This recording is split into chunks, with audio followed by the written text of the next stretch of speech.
Now, as the war in West Asia explodes further, perhaps the first signs of a fissure in Iran's leadership, a dispute over President Pezeshkian's pledge not to strike Gulf states is exposing divisions.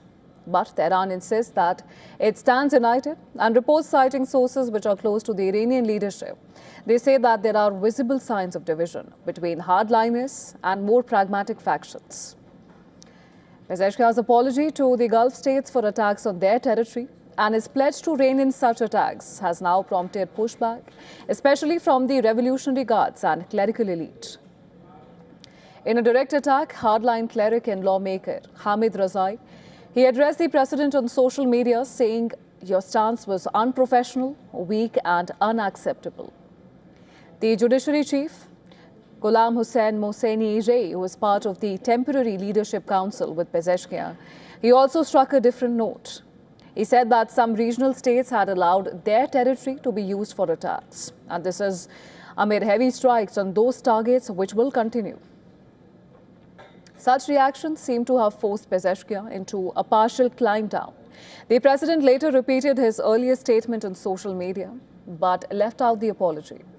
But it remains to be seen if the divide is over the strategic approach or just over Pezeshkian's recent statement. There is a feeling that Pezeshkian, who is not known as a great orator, fumbled the message. But all senior figures within the hierarchy are united in their commitment to defending Iran against U.S. and Israel. Ali Larijani, who is another important figure in the leadership, has echoed the same sentiments. Listen to this.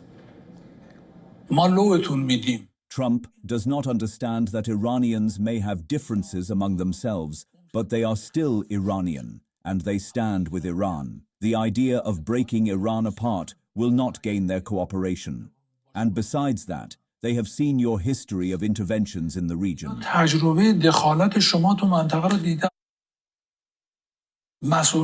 Our leaders are united on this issue and have no disagreements with one another. We have no divisions among ourselves in fighting Israel and the United States.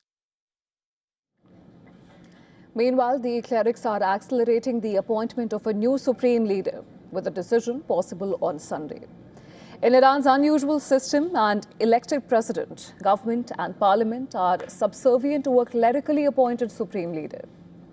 As leader for 36 years, Khamenei held sway over the hardline and moderate factions while retaining the ultimate say.